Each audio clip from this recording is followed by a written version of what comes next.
On today's first look, we have a 1970 Plymouth Cuda Convertible, lot number 1370.1.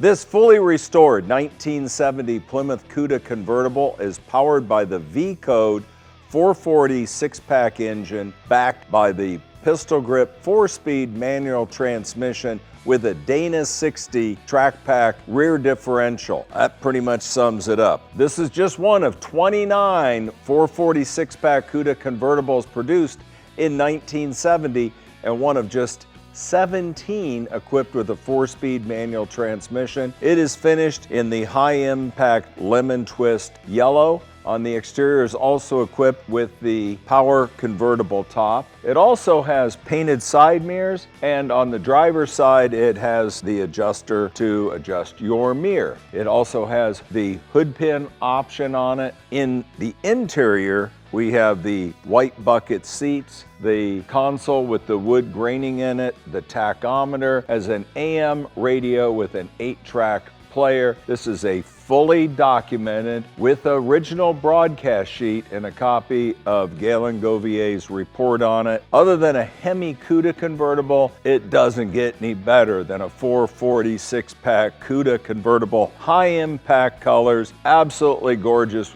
wonderful restoration. Best part, selling at no reserve at our Scottsdale 2024 auction, January 20th through the 28th. I see opportunity knocking right here. A super rare Mopar. See you in Scottsdale.